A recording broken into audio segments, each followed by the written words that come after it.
Hi viewers, this is me Ribaha Imran and you are watching my YouTube channel. Viewers, आज हमारे साथ मौजूद हैं फ़खर यूसुफजई। उनसे आज हम बात करेंगे। सर, कैसे हैं आप? ठीक हैं? Thank you very much, Reba, for inviting me in your show.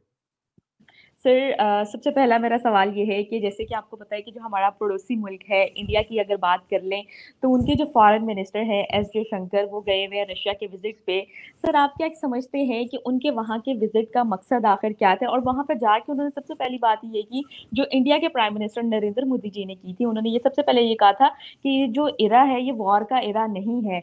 और यही बात उन्होंने जाकर वहाँ पर दोबारा की कि ये जो इरा है वॉर का इरा नहीं है। तो आप इस हवाले से इस स्टेटमेंट को कैसे देखते हैं? क्या कहना चाहेंगे? बिल्कुल, अगर हम एक पूरे एक साल को देख ले, बल्कि जो अभी ये साल चल रहा है 2022, तो इसमें बहुत सारी चीज़ें इंडियन फॉरेन मिनिस्टर जो डॉक्टर जयशंकर साहब हैं और prime minister of India Narendra Modi ji हैं, उन्होंने बहुत सारी चीज़ें ऐसी की हैं जो मैं कहूँगा कि शायद कोई और नहीं कर सका। बेशक हमें एज ए पाकिस्तानी अच्छा लगता हो या बुरा लगता हो, लेकिन वो कर रहे हैं। ठीक है। जिसमें से एक आप जो समरकंद में एससीओ समिट चल रहा था और वहां पे व्लादिमीर पुतिन के साथ उनकी मीटिंग थी, तो वहां पे कैमरे के सामने उन्होंने कहा कि मतलब this is not the era of war, this is the era of peace and economy and things like that. तो ये बड़ी एक इंपॉर्टेंट चीज उन्होंने कही, कोई और नहीं कर सका।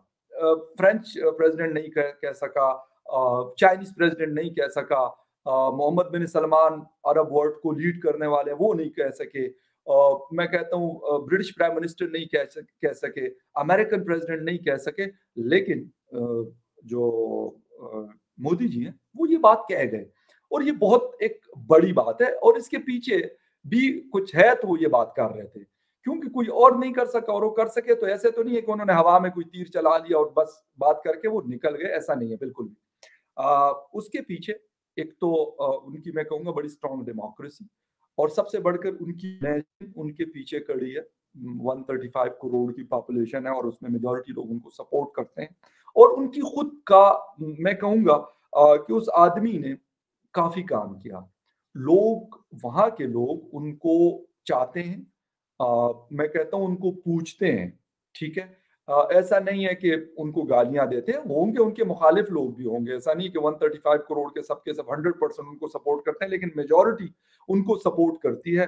और उसकी वजह भी ये है कि उन्होंने इंडिया को एक और लेवल दिया है वर्ल्ड स्टेज के ऊपर, जिसकी वजह से वो लोग जब जाते हैं दूसरे कंट्रीज में, जब वो देखते हैं कि डॉक्टर जयशंकर साहब यूरोपीय यूनियन के साथ बात करते हैं और उनसे पूछा जाता है कि आप ये रशियन जो ऑयल है वो क्यों खरीद रहे हैं, तो उन्होंने कहा कि भाई हम क्यों ना खरीदें, हमारा इंटरेस्ट इसी में है कि हमें अगर 30% कम प्राइस पे कोई चीज मिलेगी तो हम इसके लिए जाएंगे। ये हम बिल्कुल। आपकी खुशी या नाराजगी के लिए नहीं कर सकते। तो ये सारी वो चीजें हैं जिसकी वजह से इंडिया, मैं कहूंगा कि एक लीडर के तौर पे अपने आप को वर्ल्ड स्टेज पे लेके आ रहा है, लेकिन उसके पीछे उनकी बड़ी मजबूत इकोनॉमी, उनकी विल, उनकी हुकूमत की जो गवर्नमेंट वहां पे चल रही है, वहां पे उनके एंकिया पेंकिया वो नहीं कर रहे हैं, वो सिर्फ काम कर रहे हैं। ठीक है। नरेंद्र मोदी जी है, ना तो उनकी घर में वाइफ है ना कुछ और है, वो बस उनका एक काम है कि काम करना, मैंने हिंदुस्तान के लिए मैंने काम करना, और वो कर रहे हैं, वो डिलीवर कर रहे हैं। इसीलिए पिछले अगर हम 5 सालों में या लास्ट 2 इयर्स को हम देख लें, तो जिस तरीके से उन्होंने मेक इन इंडिया का नारा लगाया था, लोग हंसते थे उस पर, लेकिन आज मेक इन इंडिया उन्होंने प्रूव करके दिया कि नहीं भाई ये नारा नहीं है, ये प्रैक्टिकली ये चीज होगी, और उन्होंने करके दिखाई। उन्होंने अपना शिप कैरियर बना के दे दिया, वो अपने नए नए मिसाइल्स वो बना रहे हैं, वो मिलिट्री जो है टाटा वाले जो है वो मिलिट्री ट्रांसपोर्ट जहाज बना रहे हैं बोइंग के साथ मिलकर, तो एयरबस के साथ। तो ये चीजें क्यों है? ये वैसे कोई एक दिन का काम नहीं है। सऊदी अरेबिया वाले आके उनके साथ उनके कंट्री में मोर देन $100 बिलियन की इन्वेस्टमेंट कर रहे हैं। हम ऐसे यहाँ ही है। पे एक एक अरब डॉलर के लिए भाग दौड़, रोना धोना, कभी एक के पास जाते हैं कभी दूसरे के पास जाते हैं। हमने 75 ईयर्स उनको, हम दोनों को अलग हुए हो गए 47 के बाद, लेकिन उन्होंने उन 75 ईयर्स को यूटिलाइज किया, और मैं कहूंगा हमने मोस्टली जो टाइम है उसको वेस्ट किया, जिसकी वजह से हमने बांग्लादेश को भी देखा, बांग्लादेश को बनते देखा। उसके बाद पाकिस्तान की जो अनसर्टिनिटी है उसके मतलब वो किसी से ढकी छुपी नहीं है, स्टेबिलिटी आ ही नहीं रही होती, कभी इमरान खान साहब खड़े हो जाते हैं, कभी मियां नवाज शरीफ साहब, कभी जरदारी साहब, कभी हमारे एस्टैब्लिशमेंट के लोग। तो ये सारी चीज़ें ऐसी हैं कि हमारी डेमोक्रेसी या हमारी चीज़ें उस तरह नहीं हुई, जिस तरह हिंदुस्तान ने अपने आप को सेटल डाउन किया और वो मज़ीद मज़बूत कर रहे हैं अपने पैरों। अच्छा सर, यहाँ पर एक और बात सामने आती है, अमेरिकन मीडिया की जानिब से एक आर्टिकल पब्लिश होता है जिसमें वो ये बताते हैं कि इंडिया के जो प्राइम मिनिस्टर हैं नरेंद्र मोदी जी, जो वो रशिया के प्रेसिडेंट को ये रिक्वेस्ट कर रहे थे कि ये एरा वॉर का नहीं है। अब एस जयशंकर ने भी यही बात की। इसके अलावा उन्होंने यूक्रेन के जो प्राइम मिनिस्टर हैं उनको भी ये कहा कि आप पीस, मतलब मैं अमन की उनको दावत दी, लेकिन उन्होंने रिजेक्ट कर दी। आप इस हवाले से क्या कहना चाहेंगे?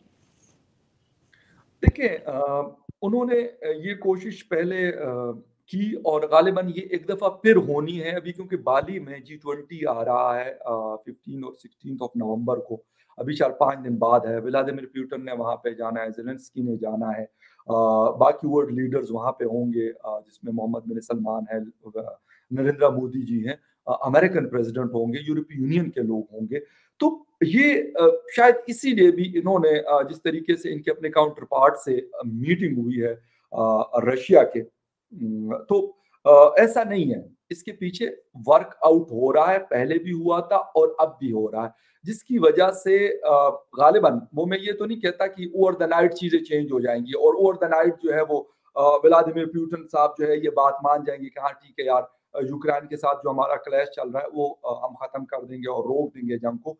बट ये कोशिशें वो कर रहे हैं तो वो किसी वजह से कर रहे हैं, उनको नजर आ रहा है कि वो गालिबन मुझे जो चीज समझ आ रही है, उनको ये पता है कि व्लादिमीर पुतिन शायद किसी और की बात ना माने, लेकिन दो लोग ऐसे हैं, या शायद तीन मैं कहूंगा, जिसमें से एक नरेंद्र मोदी जी हैं, एक मोहम्मद बिन सलमान है और एक शायद शी जिनपिंग है, लेकिन उनका एक और कंटेस्ट में बात जाती है तो शायद इतना इन्फ्लुएंस वो नहीं रखते, लेकिन ये दो लोग आई थिंक सो कि इनका काफी इन्फ्लुएंस है। तो ये कोशिश इसीलिए हो रही है कि ये जो अभी बाली में G20 समिट होना है, उसके लिए ये कोशिश कर रहे हैं कि किसी तरीके से इनको एक टेबल पे लाया जाए और ये जो जंग हो रही है जिससे पूरी दुनिया को लॉस हुआ है, पूरी दुनिया को नुकसान हुआ है, हम पाकिस्तान में बैठकर चीख रहे हैं, या अमेरिकन जो सबसे ज्यादा इस वक्त इन्फ्लेशन को फेस कर रहे हैं और उनकी भी चीखें निकली हुई है, यूके में लोगों की चीखें निकली हुई है कि इतनी ज्यादा महंगाई है कि वो कंट्रोल नहीं हो रही।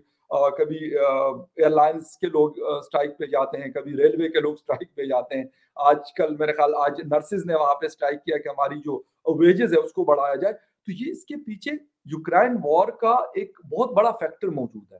ठीक है, इंडिया को फायदा ये हो रहा है कि 30% कम पे उनको तेल मिल रहा है, बट द थिंग इज कि बाकी दुनिया को भी, और मेरे ख्याल में हिंदुस्तान, ऐसा नहीं कि हिंदुस्तान में इसका असर नहीं नजर आता। ठीक है, आपको ऑयल तो कम कीमत पे मिल रहा है, लेकिन जो बाकी चीजें, क्योंकि जो फूड आइटम्स है, स्पेशली हमारे पास वीट वगैरह है, उसमें यूक्रेन मतलब गालिबन 42% ऑफ द वर्ल्ड जो है वो अकेला प्रोड्यूस करता है। फिर इसी तरीके से ऑयल सीड्स की अगर हम बात करते हैं, तो ये वो चीजें जिसकी वजह से जब जब से ये जंग स्टार्ट हुई है, इन चीजों की प्राइसेस जो है वो पूरी दुनिया में बहुत तेजी के साथ बढ़ी है और वो लाजमी सी बात है वो लोगों को अफेक्ट कर रही है। ठीक है, अभी ये कहा जा रहा है कि जी इनकी बात नहीं मानी गई, तो भाई उन्होंने तो फ्रेंच प्रेसिडेंट ने भी ये कोशिश की थी, उनकी भी बात नहीं मानी, वो क्यों हेडलाइन नहीं बनी। लेकिन मसला ये होता है कि उनको ये भी लगता है, बेशक अमेरिकन हो या वेस्टर्न वर्ल्ड के लोग हों या वहाँ का मीडिया हो, वो एक चीज है वहां पर कि वो लोग कभी नहीं चाहते कि यार एशियंस, हम कहते हैं ना कि पाकिस्तान हिंदुस्तान के बीच में क्लैशेस है, बिल्कुल है, हमें इसमें कोई डाउट नहीं है, जंगे हुई हैं, कुछ ना कुछ चलता रहता है हमारे उनके बीच में। लेकिन एक चीज बड़ी क्लियर है कि हम एशियंस हैं दोनों, हम पाकिस्तान, इंडिया या बांग्लादेश, अफगानिस्तान या बाकी कंट्रीज, हम एशियंस हैं। तो ये कब चाहेंगे कि यार कोई एशियन मुल्क जो है वो इतने बड़े डिस्प्यूट को, उनका प्राइम मिनिस्टर अगर उसको बेहतरी की तरफ ले आता है, तो ये तो उनके लिए मेरे ख्याल में वो कहेंगे कि यार ये तो हमारे लिए शायद एक एम्बेरसमेंट वाली सिचुएशन क्रिएट हो जाएगी कि भाई सुपर पावर है अमेरिका या फिर यूके या फिर फ्रांस या फिर जर्मनी, उनकी बात नहीं, उनकी दाल नहीं गल रही। अगर नरेंद्र मोदी जी की या डॉक्टर जयशंकर की हो जाती है ऐसी कोई चीज, उनके हाथ से ये कुछ हो जाता है, तो मेरे ख्याल में फिर बहुत ज्यादा जो है दुनिया ये कह रही है कि फिर उनका जो यूनाइटेड नेशन में परमानेंट मेंबरशिप है और बहुत सारी ऐसी चीजें हैं कि शायद उनको कोई नहीं रोक सकता। सर दूसरी जानिब अब देखते हैं कि जब इंडिया के जो फॉरेन मिनिस्टर हैं वो रशिया विजिट पे हैं, जब वो उधर विजिट करने गए तो काफ़ी जो सैंक्शंस हैं वो अमेरिका की जानिब से रशिया से हट गई हैं। तो ये एक पॉजिटिव खबर सामने आई है। दूसरी जानिब हम देखते हैं कि आपको पता है कि दोनों अलायंस थे अमेरिका और इंडिया और अभी भी हैं। तो एकदम से झुकाव जो है वो चेंज हो गया और वो रशिया के मतलब उनकी आपस में रिलेशंस जो है वो मज़ीद बेहतर से बेहतर होते जा रहे हैं। और ऐसा नहीं कि सिर्फ रशिया के साथ, हर कंट्री के साथ इंडिया के जो रिलेशंस हैं वो बहुत ज़्यादा बेहतर हैं।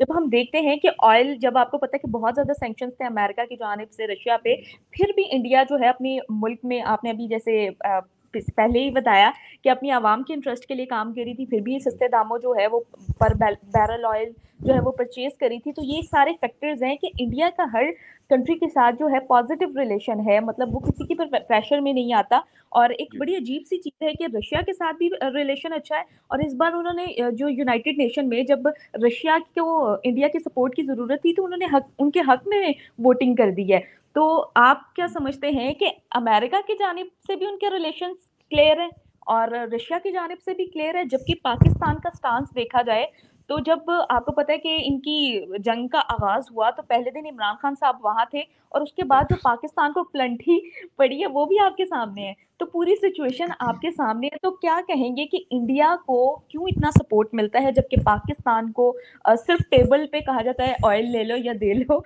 और लिया कुछ नहीं जाता, क्या कहेंगे आप? वो कहा जाता है ना हमारे यहाँ और आप लोगों के, बल्कि हम सबके यहाँ पाकिस्तान में ये बात बड़ी मशहूर है कि ना नौमन तेल होगा ना राधा नाचेगी।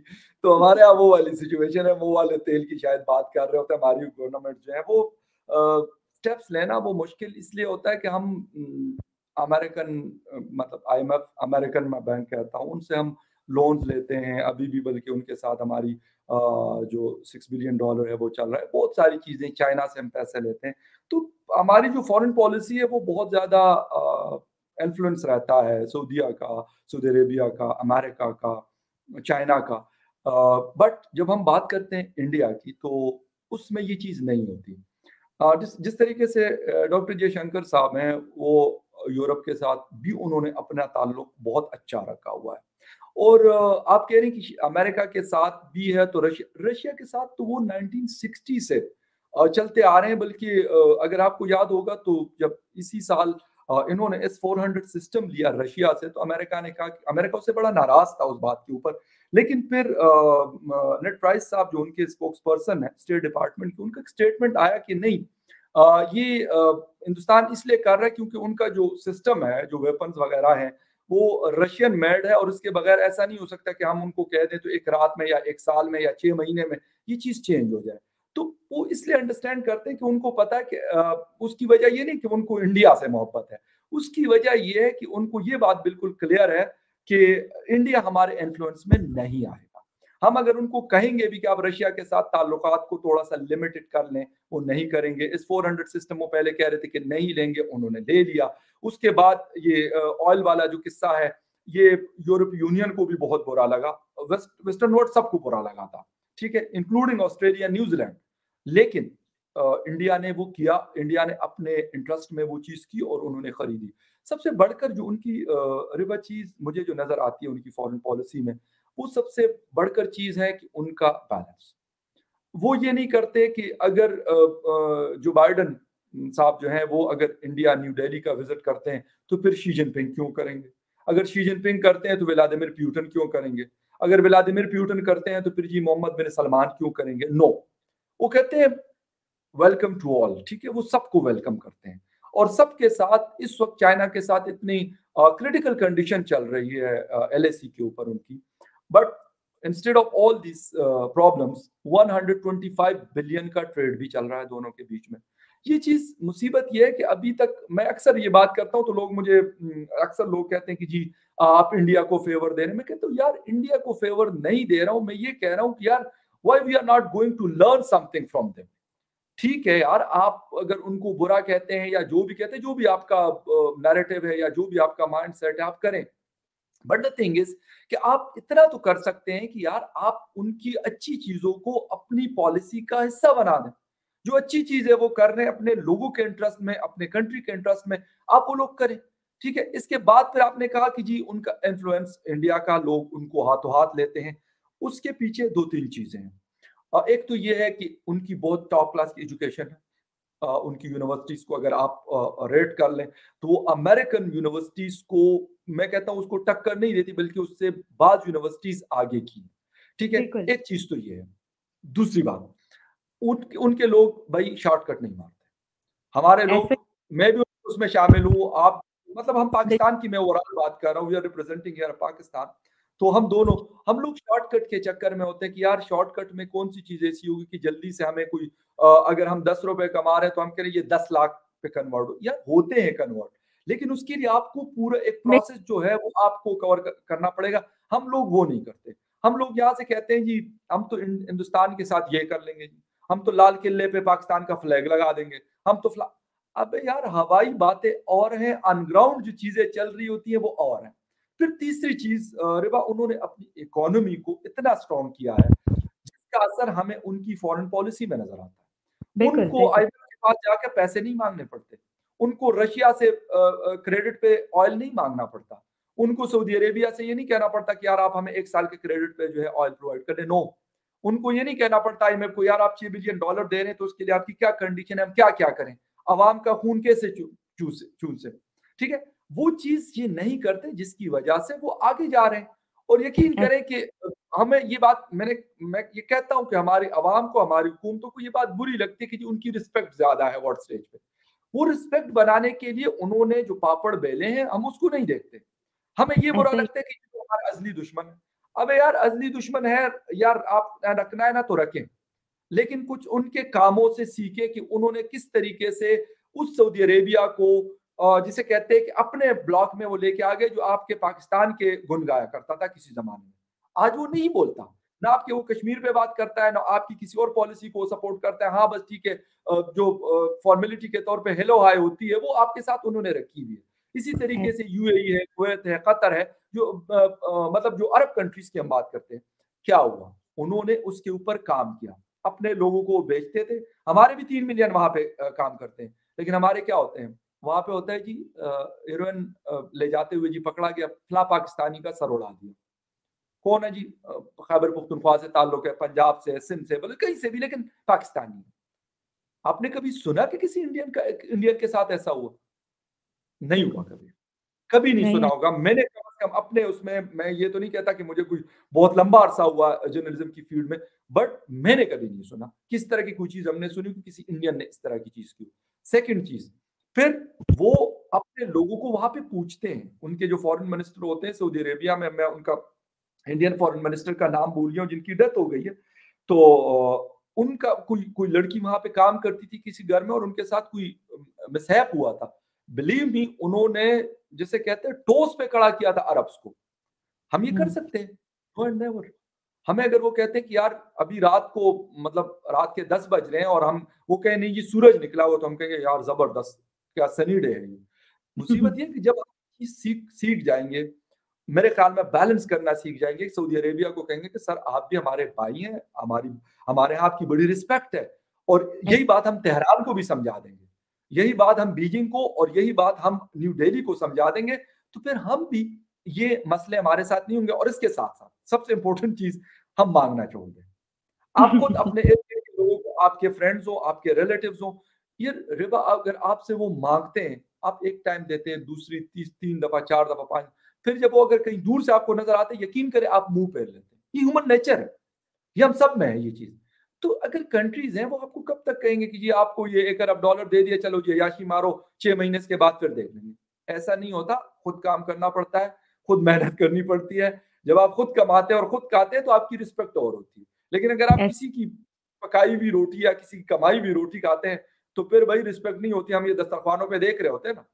हम ये ऐसे ही आप लाहौर में रहती हैं, मैं इस्लामाबाद में रोज़ गुज़र रहा होता हूँ मुख्तलिफ मार्केट से। क्यों? यार जो आप अपने हाथ से बेशक वो जो एक बच्चा गाड़ियाँ धोता है ना, 50-100 हुँ, रुपए लोग उनको देते हैं, उसकी बड़ी रिस्पेक्ट है, वो बड़े धड़ल्ले से जाके होटल में यूँ करके बैठ जाता है। बेशक एक छोटे से रेस्टोरेंट में हो जाता है। लेकिन उसको पता है कि मेरे जेब में यार ₹1000 पड़ा है, मैं ₹200 का खाना आराम से खा लूँगा। ऐसा ही उसको है। कोई नहीं, लेकिन एक बंदे को अबे यार अभी मैंने काम शुरू नहीं किया, इस तरह झड़क देता है जो माँगने आ जाता है उसके पास। ये बिल्कुल, फ़र्क है हम में और उनमें। बिल्कुल। सिर्फ मेहनत करते रहना चाहिए और आपको पता है जब मेहनत करते हैं तो कोई ना कोई हल उसका निकल ही आता है। यहाँ पे प्रॉब्लम सिर्फ ये है कि हम मेहनत नहीं करते और हमें कोई वे नहीं है हमारे पास और हम वे खुद भी नहीं बनाते, कोशिश ही नहीं करते कि और ऐसा लगता है कि अगला ही आके कर देगा और कोई इस तरह का मुआवजा हो जाएगा या कोई इस तरह की ऐसी मतलब कुदरत कोई इस तरह का मुआवजा कर देगा कि बस हम चल। अपना जो ब्लंडर है ना रिबा, हम अपने, I am sorry to cut you, लेकिन हम अपने जो ब्लंडर्स है ना वो भी कुदरत पे हम दे देते हैं, उनके खाते में डाल लेते हैं, करते हैं हम कहते हैं यार मसला ये है कि हम अगर खुद सही करते हैं तो फिर हमने किया होता है, लेकिन अगर गलत करते हैं तो फिर वो कुदरत पे ये बड़ा अनफॉर्चुनेट है हमारे साथ। बिल्कुल, सही हो गया सर। सर अच्छा आपके नज़दीक मतलब रिलेशन बेहतर होने की डेफ़िनेशन ये है कि पीपल टू पीपल भी मतलब रिलेशन बेहतर होने चाहिए और कंट्री टू कंट्री भी रिलेशन जो है वो बेहतर होने चाहिए। यानी कि दोनों का इन्फ्लुएंस ज़्यादा होगा तो रिलेशन बेहतर होंगे।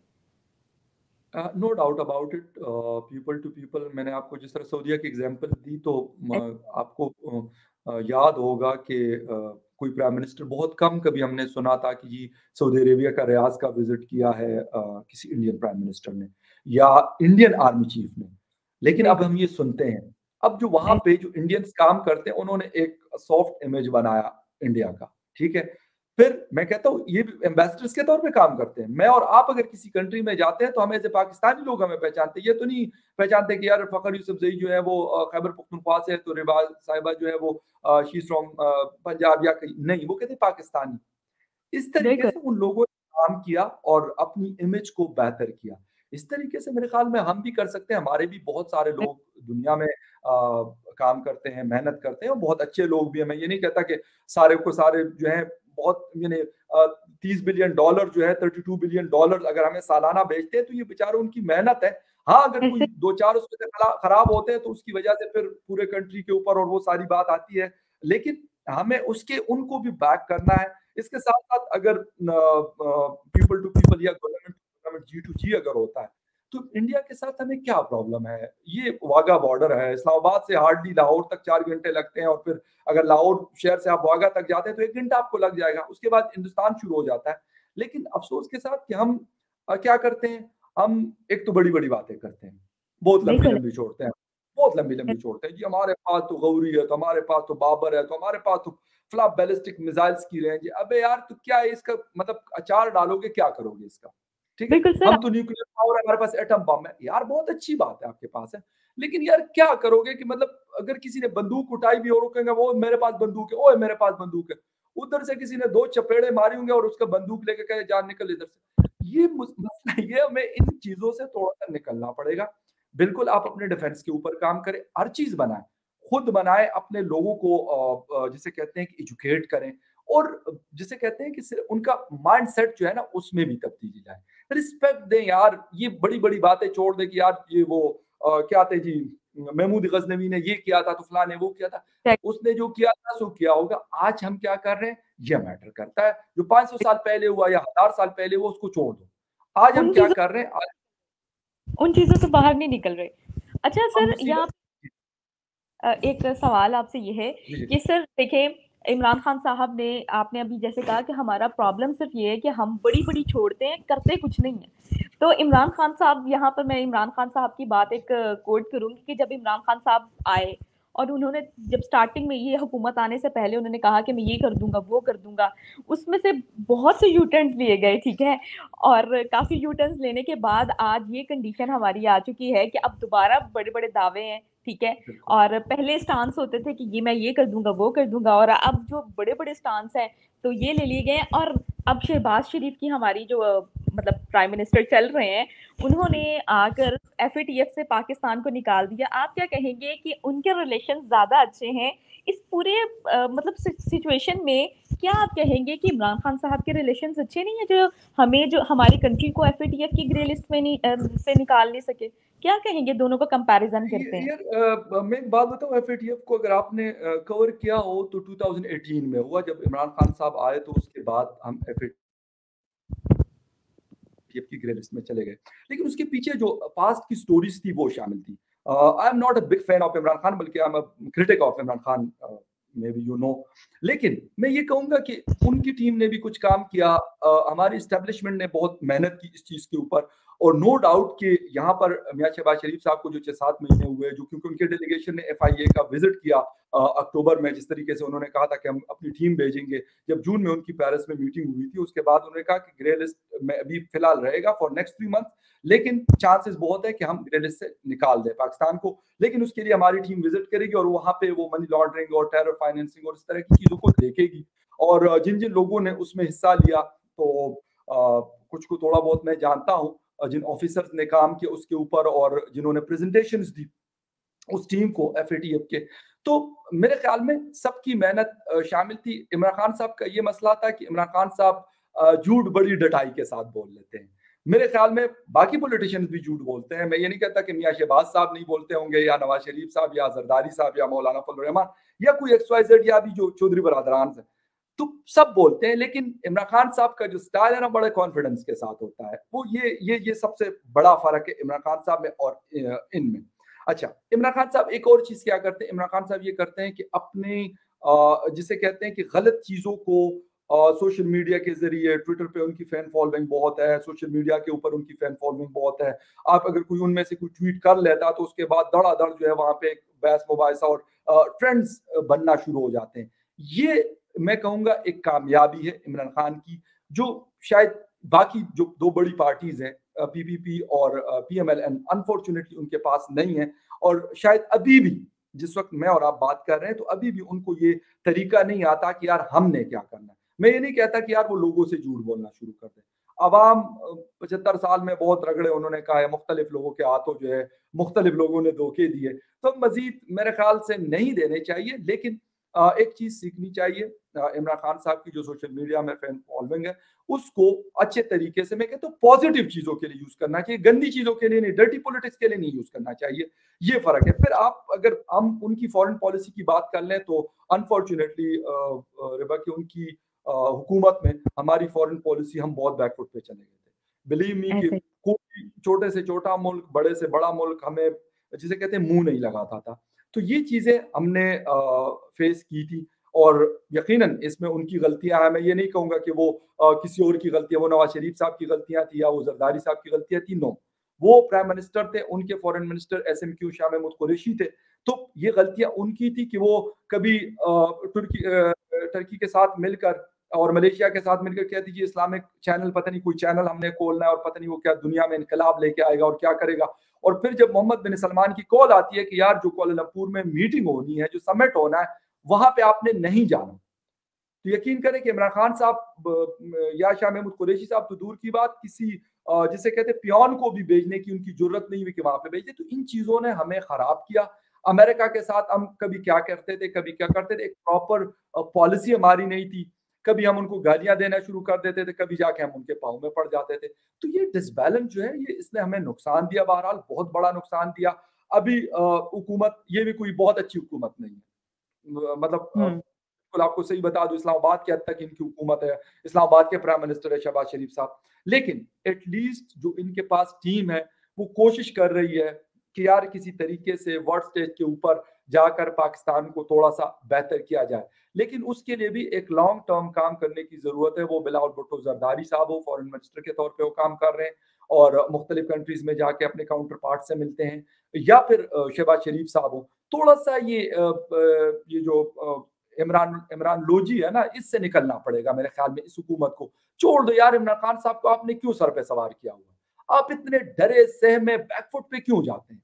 ये चीज मुझे राना सनाउल्लाह साहब की और ये शहबाज शरीफ साहब की और जो बाकी भी PDM वाले लोग हैं, बिलीव में मुझे इनकी ये समझ नहीं आती कि इतने डरे हुए क्यों हैं।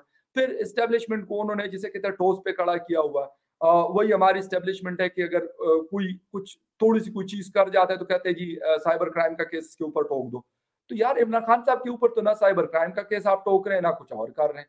मुझे नहीं समझ आ रही कि भाई एक मुल्क में दो कानून कैसे हैं कि एक अली वजीर बेचारा जो है वो रगड़े का आ रहा है, 2 साल से लाठी जेल में बंद है। दूसरी तरफ इमरान खान साहब जिसे कहते हैं कि नंगी गालियां देते हैं जलसों में खड़े होकर, उनको कोई कुछ नहीं कहता।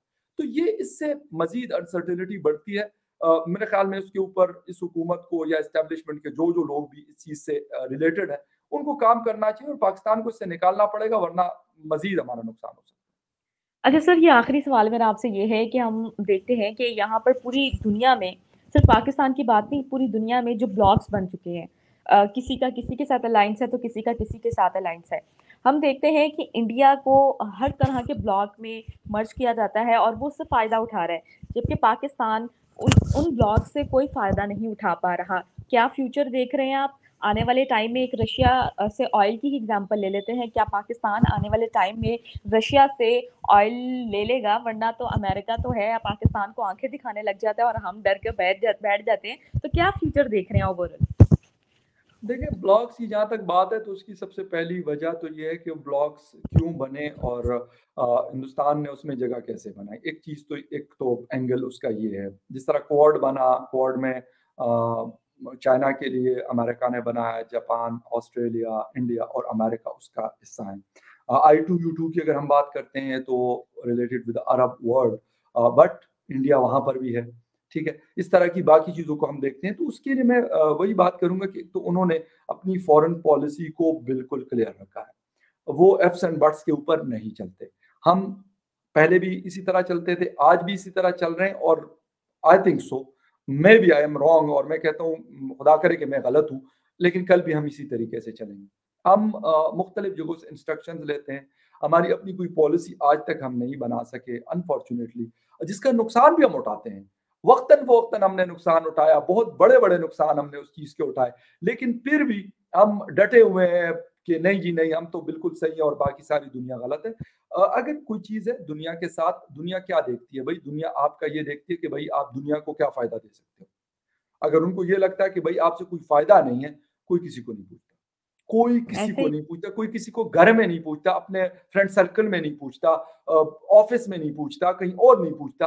अगर उनको लगता है कि यार ये यूज़लेस है, तो किसी कंट्री को कैसे कोई पूछेगा? जब उनको लगेगा कि हाँ यार, यहाँ पे इन्वेस्टमेंट की अपॉर्च्युनिटीज़ बहुत हैं, यहाँ के इंजीनियर्स बहुत अच्छे हैं, यहाँ के डॉक्टर्स बहुत अच्छे हैं, यहाँ के पायलट्स बहुत अच्छे हैं, यहाँ के और जो है लोग सॉफ्टवेयर इंजीनियर्स इनके यहाँ के बहुत अच्छे हैं, ठीक है? जिस तरह सिलिकॉन वैली बेंगलुरु को बनाया हुआ है इंडिया ने, ठीक है? और पूरी दुनिया को अपनी जो है वो सर्विसेज़ दे रहे होते हैं।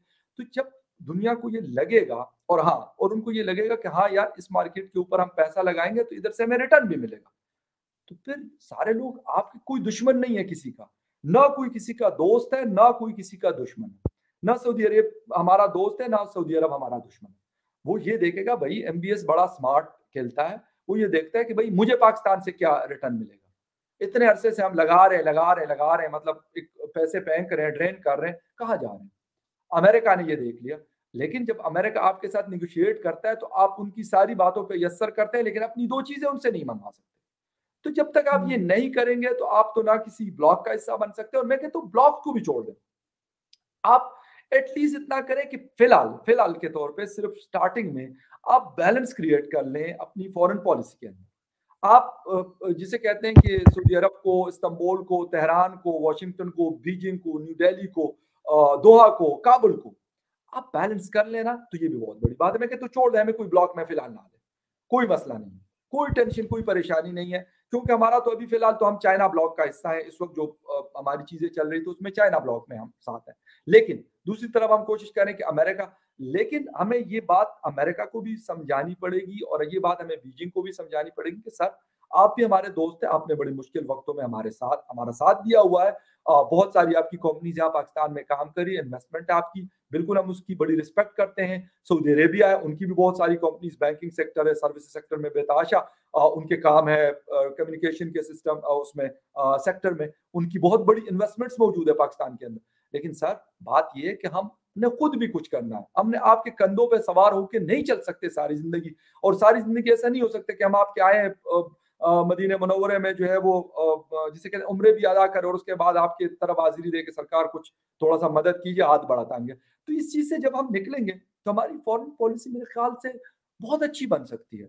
आज भी मैं कहता हूँ कि अमेरिका आज भी पाकिस्तान को सुनता है। रियाद आज भी पाकिस्तान को सुनता है, बीजिंग आज भी सुनता है। मसला है तो यहाँ पे है, इस्लामाबाद में है। मसला इन तीनों में नहीं है। मसला इस्लामाबाद में है। उस मसले को हमने सॉर्ट आउट करना है, तो तब जाके चीज़ें सही हो जाएँगी। और फिलहाल मैं कहता हूँ कि ये चीज़ भी हमें छोड़ देनी चाहिए कि यार हम कहें इंडिया का मुकाबला करो। कोई ज़रूरत नहीं है मुकाबले करने की।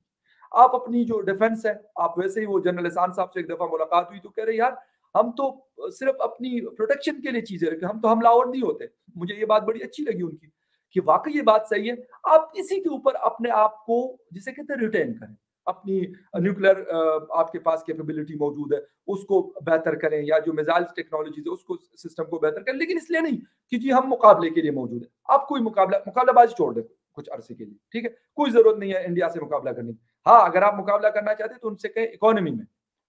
उनके पास 3 ट्रिलियन की या 2 ट्रिलियन की अगर या 5 ट्रिलियन की इकोनॉमी उनकी है, तो आप कैसे उसको 375 अरब डॉलर से जाके 1000 उस पे या 1 ट्रिलियन पे कैसे लेके जाएँगे?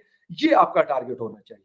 मिसाइल बनते रहेंगे यार, अगर आज से 20 या 25 साल पहले न्यूक्लियर पावर पाकिस्तान बन रहा था, तो आज की तो टेक्नोलॉजीज़ ऐसी है कि कौन-कौन सी चीज़ें जो अवेलेबल नहीं है और कौन-कौन सी चीज़ें जो हो नहीं सकती। तो अगर हमने थोड़ा-सा फ़ोकस अपने इंटरनल चीज़ों के ऊपर कर लिया और स्पेशली इकोनॉमी के ऊपर, जो बाजवा साहब भी बार-बार ये बात उनसे मैं सुन चुका हूँ और आपने भी सुनी होगी कि भई इकोनॉमी अगर हमारी अच्छी होगी तो बाकी चीज़ें ऑटोमेटिकली बेहतर हो जाएँगी। अगर आपकी जेब में पैसे नहीं है तो आप भई किसी जिसे कहते हैं कि फुटपाथ पे लगे हुए नान छोले वाले के पास जाएँ, उसको भी पैसे चाहिए या किसी 5 स्टार में आप जाएँ। दोनों जगहों पे आपने पैसे देने हैं। अगर आपके पास ऐसे नान छोले वाले के पैसे नहीं है तो 5 स्टार में क्या सोचेंगे कि आप जाके वहाँ पे चाय कॉफ़ी पिएँगे या फिर वहाँ पे लंच या डिनर करेंगे? तो हो नहीं सकता। पाकिस्तान अगर ये चीज़ जब भी समझ गया, उसके बाद पाकिस्तान मेरे ख्याल आगे बढ़ना शुरू हो जाएगा। ये रिवर्स वाला जो गियर है ये फॉरवर्ड की तरफ चला। बिल्कुल सर। सर, जो करंट सिचुएशन चल रही है, आपको क्या लगता है कि जो टी20 वर्ल्ड कप में इंडिया और पाकिस्तान की टीम आमने-सामने होंगी और इस बार बाज़ी कौन ले जाएगा, पाकिस्तान या इंडिया? क्या लगता है आपको? सबसे पहले तो जो इंडिया का सेमीफाइनल है, आज भी मैं अपने स्पोर्ट्स चैनल पे ये कह रहा था कि यार best wishes for Rohit Sharma 11 including Virat Kohli. और मैं तो कह रहा हूँ कि वो जीत जाए सेमीफाइनल, इंग्लैंड को हरा दे और पाकिस्तान के साथ संडे को जो मेलबर्न में फाइनल होगा वो पाकिस्तान वर्सेस इंडिया हो। और काफ़ी चांसेस लग रहे हैं कि ऐसा होगा। काफ़ी चांसेस है कि वो इंडिया जो है वो इंग्लैंड को बीट कर लेगा। हाँ, फिर उसके बाद पाकिस्तान और इंडिया इस वक़्त अगर हम देख लें उनको, तो दोनों के पास अच्छी टीम्स हैं। उनके पास बैटिंग लाइनअप बहुत अच्छी है, लेकिन हमारे पास जो पेस अटैक है, मैं कहता हूँ इस वक़्त जिस तरीके से न्यूज़ीलैंड को आज उन्होंने पिछाड़ के रखा ऑस्ट्रेलिया के सिडनी क्रिकेट ग्राउंड में, तो मैं कहता हूँ कि वो किसी को भी जिसे कहते हैं कि रोक सकते हैं। और जिस तरह पहला मैच हमने उनके खिलाफ खेला था या एशिया कप में हमने उनको हराया, तो कर सकते हैं। ऐसा कोई वो नहीं है कि हम उनको बीट नहीं कर सकते। ठीक है, बड़े टूर्नामेंट्स में बहुत दफ़ा हमने उनके हाथों शिकस्त खाई है, लेकिन बात ये है कि तारीख चेंज होती रहती है और हमने उनको चैंपियंस ट्रॉफी में भी हराया, उसके बाद हमने एशिया कप में भी उनको हराया, पिछले साल टी20 वर्ल्ड कप दुबई में भी उनको हमने हराया। तो चीज़ें शायद बेहतर हो रही हैं और मुकाबला अगर दोनों का होगा तो बड़ा मज़े का, कांटे का मुकाबला होगा, क्योंकि बॉलिंग वर्सेस बैटिंग होगा। और जिस तरीके से बाबर और रिजवान लगता ही है कि दोबारा से उन्होंने अपनी पेस फॉर्म पकड़ में ली है, लाइन पे आए हैं, तो बड़ा मज़ा आया था, बहुत खुशी हो रही है। And I am a big fan of cricket. मैं ये नहीं कहता कि सिर्फ़ पाकिस्तान का, लेकिन क्रिकेट में मुझे बहुत पसंद है, मैं देखता हूँ, थोड़ा बहुत खेला भी हूँ और उस हवाले से शोज़ भी करता हूँ। हालाँकि मेरी फ़ील्ड जो है वो इन्वेस्टिगेटिव जर्नलिज़्म वर्सेस प्लस जो है जियोपॉलिटिक्स है। लेकिन क्योंकि क्रिकेट का शौक है तो इस वजह से स्पोर्ट्स के शोज़ करता हूँ और आई होप सो कि अगर फाइनल होगा तो पाकिस्तान बीट कर सकता है, ऐसा नहीं। लेकिन कोई वन साइडेड मैच देखने को हमें नहीं मिलेगा, क्योंकि इंडिया की टीम भी इस वक्त बड़े रिदम में खेल रही है। बॉलिंग उनके पास भी हमसे थोड़ी सी वीक बॉलिंग है उनके पास, लेकिन उनकी बैटिंग हमसे बहुत ज्यादा स्ट्रॉन्ग है। बहुत स्ट्रॉन्ग है। तो hope for the best. Thank you so much sir. बहुत